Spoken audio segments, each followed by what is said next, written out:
Hello and welcome to A Cat's Knocking Things Off. Hello.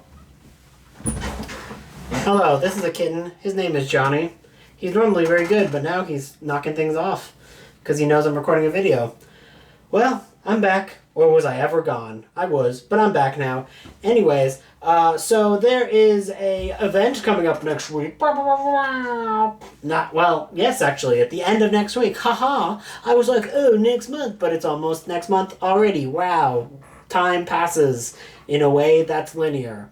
Anyways, so there is Holiday Hell coming up, which is masterminded by the one, the only Corn Queen of Louisiana, Kelsey from Slime and Slashers. And, you know, I hate Christmas. Don't like it. Never liked it. It's lame. It's a boring holiday. I never celebrated the other holidays, so I really cannot say if I hate all holidays at this time. Probably not. It's probably just Christmas. I am a grump. I am no holly. I am no jolly. It ain't happening. But I do love events that you can read winter set horror books at, because I think there's no better time to murder someone than on the holidays.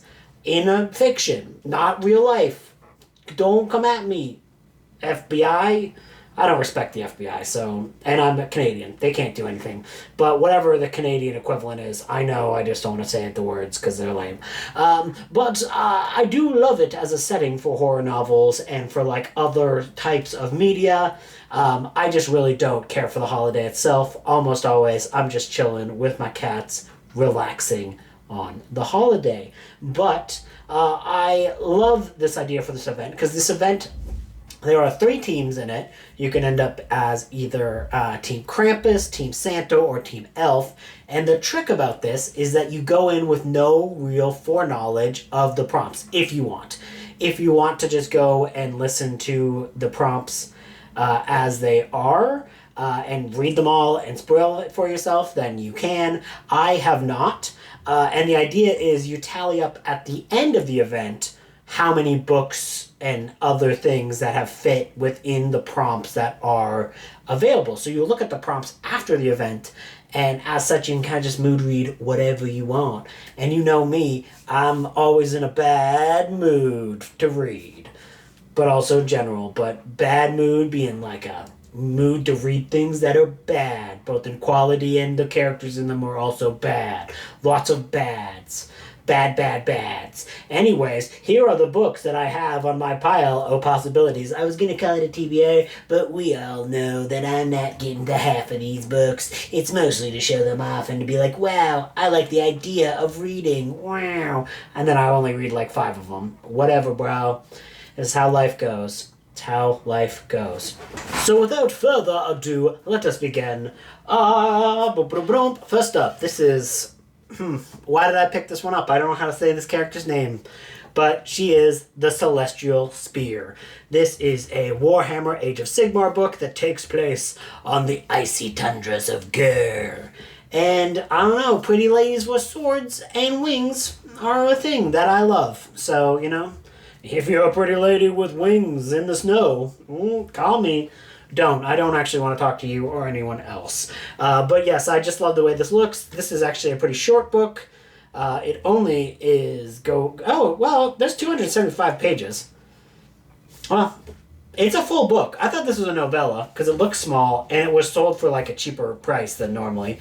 But anyways, this looks like fun. I read a little bit by this author, but I have not finished any of his books. He wrote The God Eater's Son, which I read a little bit of last year, and I really liked it. But I didn't end up finishing it. So excited to read this and to finish it. Because, cool ladies in the tundra who's got flying and she's got magic swords and stuff. I'm there. Next up, of course, it wouldn't be me if I wasn't also reading a Warhammer 40,000 book. Now, I hate the Space Wolves. So you might be like, why, Andrew, are you reading a book about the Space Wolves? And I'm like, because I love the author. Chris Wright is a great author. I'll read anything he writes. And also, I find that even if I don't like a character or a version of a character in Warhammer, what's great about Warhammer is that it's legitimately all about how everyone's bastards. So, like, there's no heroes or no good guys. So if you read a book about a guy you hate, It's still going to be an entertaining, well-written book most of the time. I mean, not all the time, but most of the time. So I think I'm still going to quite enjoy this. And of course, it seems a very snowy. Yes, little man. Johnny. Little Johnny. So I'm going to be reading this cat. You know, it's going to be hard because he's a little chunker. Just kidding, Johnny. You're not chunky. Continuing on with things that are technically based off of board games, because I am a person who only reads classic literature. This is Arkham Horror, the Bootlegger's Dance. And I'm like, damn, I want to dance with bootleggers. I've never done that. I actually don't know if this is the third book in a series, or if this author just has written other books in the... I've read third books in a series for Arkham Horror, and I still was able to enjoy it. So, like, I don't think that's going to be a restrictive element. But yeah, this is all taking place Cosmic Horror during Christmas, which is honestly, most of Christmas is Cosmic Horror, at least to me. This is a short book all about a nonfiction book about the Mad Trapper of Rat River, which is a very famous Canadian true crime case that took place in the 1930s, and I really have always wanted to read more about this because I have always wanted to write a short story about this particular event. So, can't really write that unless you read the freaking things. Also, this is a book that I'm pretty sure I found in a little free library because I normally I don't really buy new books very often. This is a big book, and I'm assuming it's about the snow. I've never read any of this author's books. I've always been meaning to read Hex, but I never have. But I do like the idea of going into caves that look like giant evil creatures' mouths. I don't know. It doesn't seem like a bad idea. I think it'll work fine. Speaking of things that I'm sure will go fine, this is Bram. This is going to be my first Bram book, and it's motherfucking Krampus, bitch. Krampus the Yule Lord. Everyone always talks about this book when they were reading Winter Set horror books. They're always like, oh my god, I love Krampus. And I've always been like bitter because I haven't had it. But then I found this, and I found it for a good price, and which I think was like $2, and it's even got the like poster inside still, which is cool. And yeah, so I'm really excited to dive into this. This is going to be my first Bram book. Although I have read books with Bram artwork in them because he has done a number of Dungeons & Dragons books before he did this. Wow. Wow. I don't know how long I'm going. This might be going too long. Because I am in the middle of... so it has snowed recently, so I'm fully into the Christmas mood. So I've been also gathering up Christmas novelizations because I'm in the middle of my own event, Novelization November, that I abandoned like I was a father to a family and went, oh, I just have to go out and get a glass of milk from the store.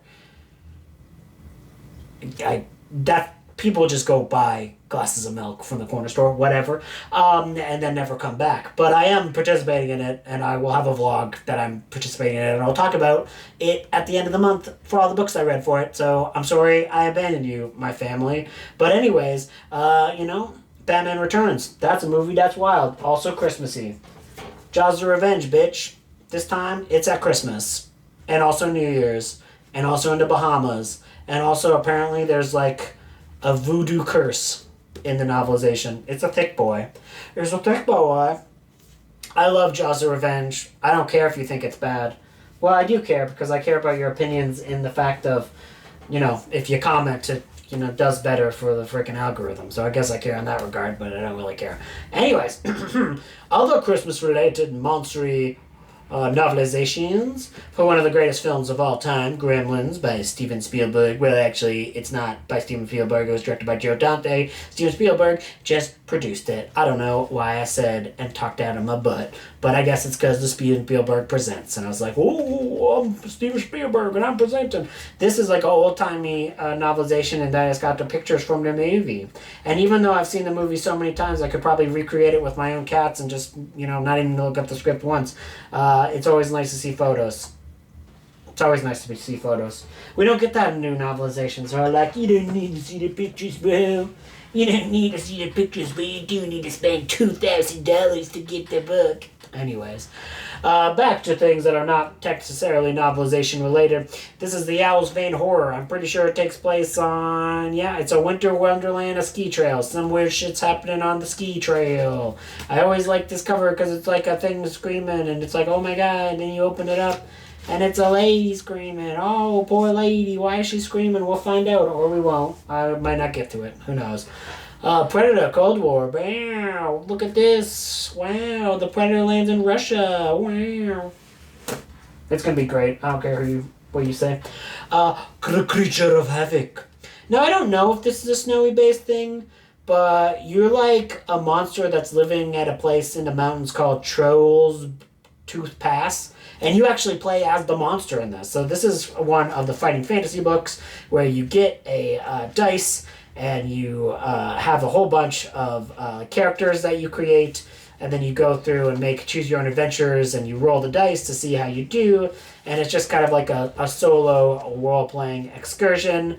And this one is supposed to be one of the most fun of this era of books, because you could just play as the monster. You're the monster. Scary, right? Next up is a Dungeons & Dragons Dragonlance book. Now, I read the first book in this series, I think in August. And this is the second book, which is Dragons of Winter Night. The first one is Dragons of Autumn something or other. So I read the first one in autumn, and then I was like, haha, now I'm going to read the second one in winter. And I normally have been listening to these on audio, because I have the audiobook. But this one has a bunch of cool photos in them. This is one of the original ones that were released in the Dragonlance series. And it has a lot of cool artwork that, obviously, if you listen to our audio, you don't see the cool pictures. So I might listen to this on audio and then be like, oh, let's look at the pictures as well. If you cared, which I don't think you did. Thinking of things you probably won't care about, Rick Hatula's Winter Wake. Sorry, Rick. Most people don't know you. But I do. And this skeleton is bleeding. Poor skeleton. Someone help him. This is a book that I'm definitely not going to read, but I like to pretend I'm going to read it every year and put it on a TBR. I'm never going to read this. What if I do right now? What if I start it tomorrow? That would be crazy, but it won't happen. Anyways, this is a big, thick boy. It's called December. So every December, I'm like, I'm going to read the book called December in December. And I never do. How many pages is it?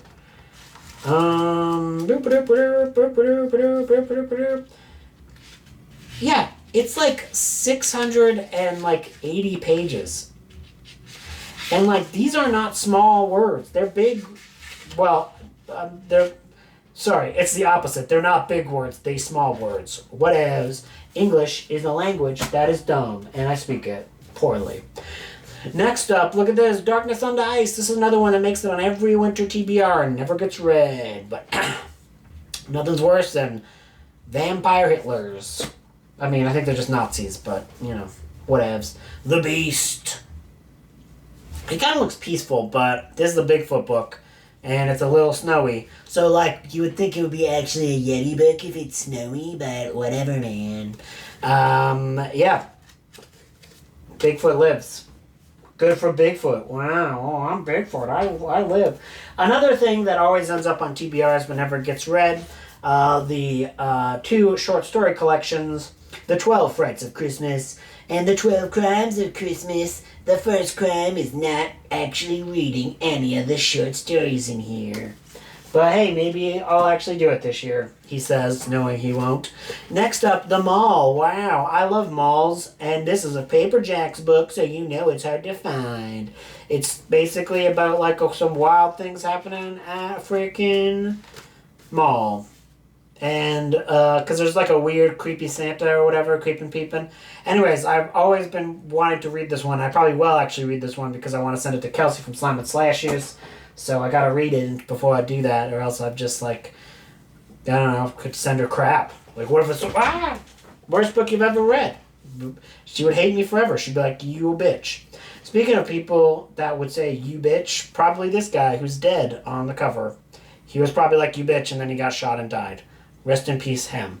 So this is another Warhammer book, but it's the Ice Guard, so I'm assuming it takes place in a wintry setting. It would be weird if it was the Ice Guard and they're in, like, a desert. Although, I don't know, I would still read it, but I'm assuming it's icy. I see what you did there, or whatever I'm saying. Anyways, wow, aren't you glad I came back? Wow, you must have missed me so much.